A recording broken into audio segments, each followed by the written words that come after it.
Assalamualaikum warahmatullahi wabarakatuh. Di sini saya akan membuat video presentasi yang dimana ini adalah video berupa tugas dari UTS mata kuliah Ekonomi Makro Islam yang dibimbing langsung oleh Bapak Dr. Abdul Wadud Nafis LC MEI. Jadi di sini saya akan mempresentasikan atau menjelaskan mengenai dari 3 makalah atau mereview dari 3 makalah teman saya. Yang pertama kita bahas yaitu dari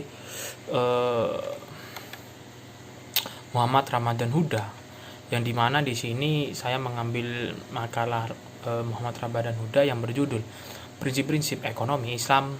Baik, langsung ke pembahasan. Jadi pengertian prinsip ekonomi. Kalau kita berbicara tentang prinsip ekonomi, itu adalah merupakan usaha dengan pengorbanan sekecil-sekecilnya untuk mendapatkan barang atau jasa sebesar-besarnya. Jadi prinsip ini memang seakan-akan memperlihatkan bahwa tidak ada kata rugi dalam kegiatan ekonomi manusia ini. Jadi dengan suatu pengorbanan yang sekecil-sekecilnya untuk memperoleh keuntungan yang sangat sebesar-besarnya. Jadi dasar berpikir dalam prinsip ekonomi ini adalah pengorbanan tentu diperoleh dengan kepuasan sebesar-besarnya, atau bisa juga dengan pengorbanan sekecil-kecilnya demi mendapatkan kepuasan tertentu. Nah, jadi ilmu ekonomi yaitu ilmu pengetahuan yang mempelajari perilaku manusia sebagai hubungan antara tujuan dan sarana langkah yang memiliki kegunaan alternatif. Jadi gitu. Jadi dalam praktek ini ada 5 ekosistem yang dikenal masyarakat dunia. Yang pertama itu kapitalisme, sosialisme, lalu fasisme, komunisme, dan ekonomi Islam itu sendiri. Jadi yang pertama di sini kapitalisme. Jadi paham kapitalisme ini yaitu berasal dari Inggris, tepatnya pada abad 18. Kemudian itu menyebar ke barat, tepatnya di daerah Amerika Utara. Jadi sebagai akibat dari perlawanan terhadap ajaran gereja. Jadi disitulah kita tumbuh aliran pemikiran liberalisme. Jadi di negara-negara Eropa, terletaknya itu di negara Eropa Barat. Jadi aliran ini kemudian merambah ke segala bidang, termasuk bidang ekonomi itu sendiri. Jadi dasar filosofis pemikiran ekonomi kapitalis atau biasa disebut kapitalisme ini yaitu yang dituliskan dari Adam Smith yang dalam bukunya An Inquiry into the Nature and Cause of the Wealth of Nation yang ditulis pada tahun 1776. Di situ dibicarakan bahwa syarat dengan pemikiran tingkah laku ekonomi masyarakat. Jadi dari dasar filosofi tersebut kemudian menjadi sistem ekonomi dan akhirnya kemudian mengakar menjadi ideologi yang mencerminkan suatu gaya hidup atau way or life. Jadi Smith ini berpendapat motif manusia itu melakukan kegiatan ekonomi itu sebagai dasar dorongan. Dorongannya itu kepentingan pribadi yang bertindak sebagai tenaga pendorong, dan pastinya itu dibimbing langsung oleh manusia yang mengerjakan apa saja asal pastinya masyarakatnya itu dibayar begitu. Lalu ke sosialisme. Jadi sosialisme ini dalam kehidupan hari-hari, istilah sosialisme ini digunakan dalam banyak arti. Ya, selain digunakan untuk menunjukkan sistem ekonomi, sosialisme ini juga bisa digunakan untuk menunjukkan aliran filsafat itu sendiri, ideologi, cita-cita, ajaran-ajaran, atau sebuah pergerakan. Jadi sosialisme ini sebagai gerakan ekonomi yang muncul sebagai perlawanan terhadap ketidakadilan yang timbul dari sistem kapitalisme itu. Jadi John Stuart Mill ini pada tahun 1806 sampai 1873 itu menyebutkan sebutan sosialisme menunjukkan sebuah kegiatan untuk menolong orang-orang yang tidak beruntung dan tertindas pastinya dengan sedikit tergantung dari bantuan pemerintah. Jadi dapat diartikan sosialisme ini sebagai bentuk perekonomian yang dimana pemerintah itu paling kurang bertindak sebagai pihak yang dipercayai, dipercayai oleh seluruh warga masyarakat dan menasionalisasikan industri-industri besar, pastinya strategi seperti pertambangan, jalan-jalan dan jembatan kereta api serta cabang-cabang produk lain yang menyangkut hajat hidup orang banyak. Nah, lalu fasisme ini muncul dari kata filsafat radikal yang muncul dari revolusi industri, yakni sindikalisme. Jadi eksponen sindikalisme itu adalah sebuah George pada tahun 1847 sampai 1922. Jadi para penganjur sindikalisme ini menginginkan sebuah reorganisasi masyarakat itu menjadi asosiasi yang pastinya mencakup seluruh industri atau sindikat-sindikat pekerja. Jadi mereka itu menganjurkan agar ada sedikit sindikat-sindikat pabrik saja yang memiliki dan dioperasikan oleh para pekerja, pastinya di dalam industri batubara dan begitu pula halnya pada industri-industri lain gitu. Jadi dengan demikian sindikat-sindikat yang ada pada dasarnya ini merupakan serikatan-serikatan buruh yang nantinya akan menggantikan negara. Lalu komunisme ini muncul sebagai aliran ekonomi. Jadi ibarat tanah haram itu pasti yang tidak disukai oleh kaumnya. Jadi itu persamaan dari kapitalisme itu sendiri. Jadi aliran ekstrim ini muncul dengan tujuan sama dengan sosialisme. Jadi ini lebih ke bersifat gerakan ideologis pastinya dan mencoba hendak di sini mendobrak sistem kapitalisme dan sistem lain yang telah mapan. Nah, kata komunisme itu secara historis sering digunakan untuk menggambarkan sistem-sistem sosial yang dimana barang-barang ini dimiliki secara bersama dan pastinya distribusikan. Untuk apa? Pastinya di sini untuk kepentingan bersama sesuai dengan kebutuhan masing-masing. Masing-masingnya itu seperti masing-masing anggota masyarakat atau anggota penganut komunisme ini. Jadi untuk ekonomi Islam, nah ilmu ekonomi Islam ini merupakan ilmu pengetahuan sosial yang pastinya di sini mempelajari masalah-masalah ekonomi rakyat yang dihami oleh nilai-nilai Islam itu sendiri. Jadi secara tidak otomatis mengenai masalah pokok kekurangan hampir tidak terdapat perbedaan apapun antara ilmu ekonomi Islam dan ekonomi modern. Jadi adapun perbedaannya itu terletak pada sifat dan volumenya saja. Nah, lalu ke tujuan prinsip ekonomi. Tujuan prinsip ekonomi ini mendapatkan hasil atau keuntungan yang lebih maksimal, menghindari keinginan dan memperkecil segala risiko kerugian, mengatur pengeluaran sesuai kemampuan yang dimiliki. Jadi seperti itu. Jadi seperti itu dari makalah prinsip-prinsip ekonomi Islam itu sendiri. Kalau kita bicara prinsip ekonomi seperti itu. Jadi di sini ada jenis-jenis prinsip ekonomi yang dimana itu ada prinsip ekonomi konsumen atau pemakai, prinsip ekonomi penjual, prinsip ekonomi produsen, dan macam-macam prinsip ekonomi. Jadi tiap orang itu menghadapi trade-off, pengorbanan biaya mendapatkan sesuatu dan berpikir secara rasional. Jadi tanggap terhadap insentif pedagang menguntungkan semua pihak dan pastinya pasar adalah sarana terbaik untuk mengkoordinasikan kegiatan ekonomi. Jadi itu untuk selanjutnya ya ini kita akan membahas tentang ekonomi terbuka makro ekonomi Islam. Di sini makalahnya ini milik Nurul Atika Azahro. Nah, jadi baik kita langsung ke pembahasan ya. Untuk pengertian perekonomian terbuka ini yaitu di sini disebutkan bahwa perekonomian 4 sektor. Jadi yang dimana suatu sistem ekonomi yang melakukan hubungan ekonomi dengan negara-negara lain.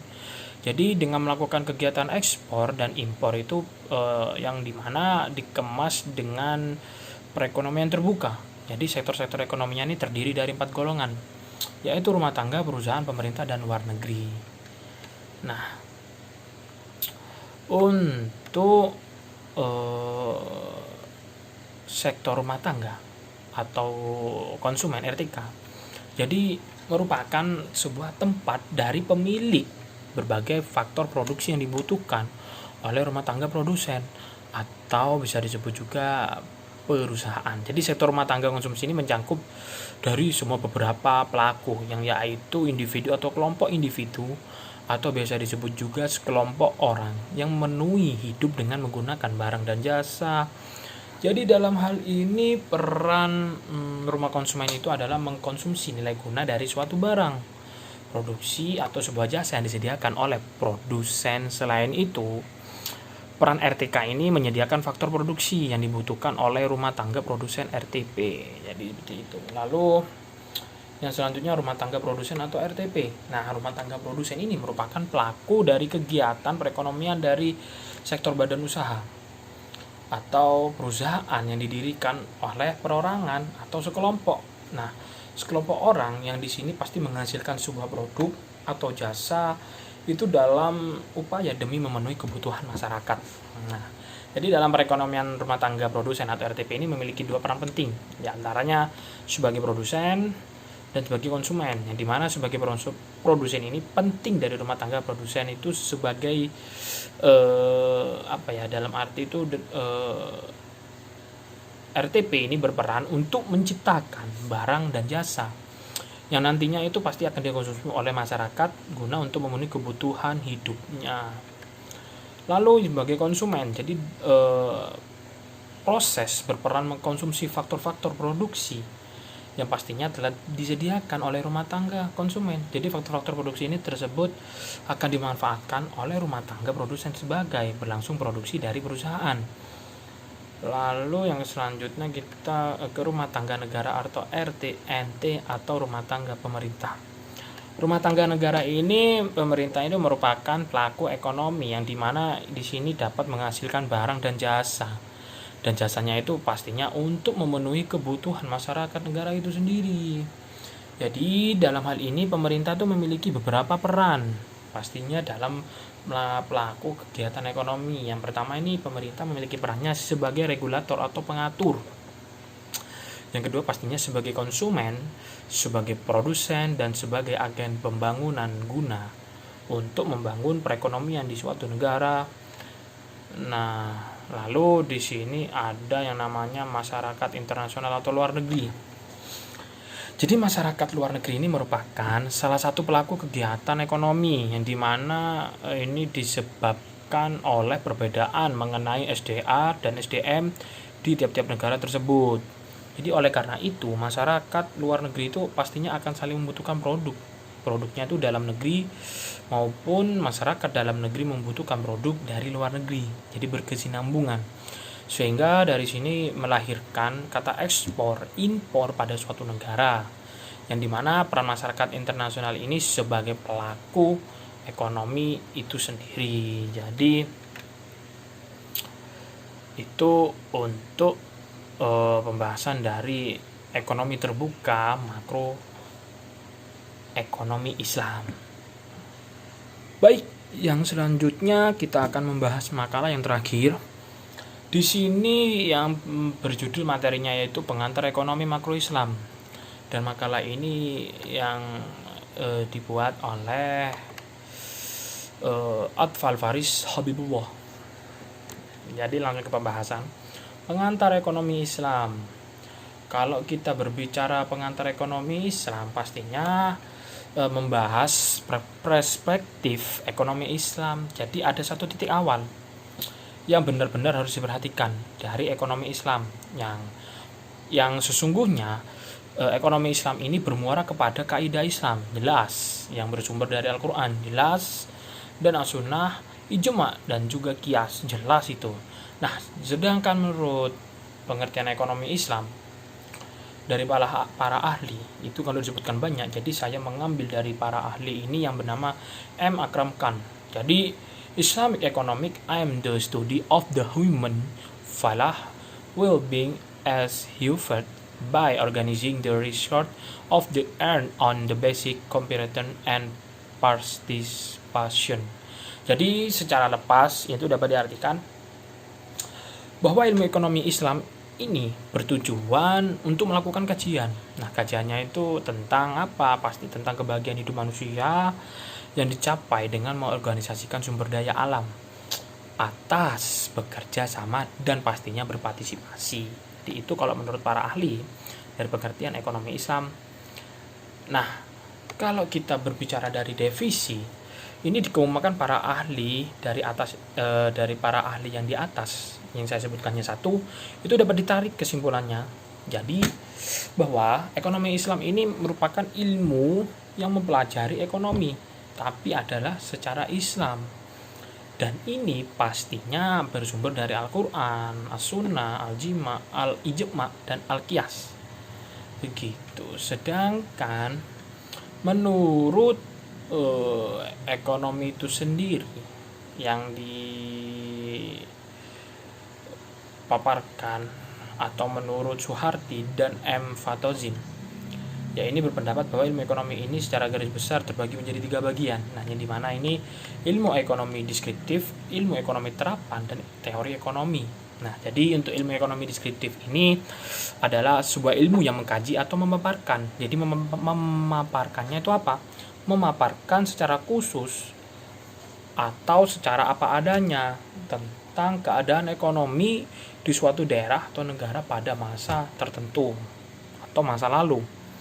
Untuk ekonomi terapan ini, cabang ilmu ekonomi yang secara khusus menerangkan kesimpulan yang diperoleh dari teori ekonomi untuk menjelaskan keterangan-keterangan. Nah, keterangan-keterangan atau biasa disebut juga masalah-masalah yang dikumpulkan oleh ilmu ekonomi deskriptif. Untuk teori ekonomi sendiri, yang ketiga yaitu bertugas menjelaskan mekanismenya nih, mekanisme apa yang dijelaskan di sini? Mekanisme dari kegiatan ekonomi itu sendiri.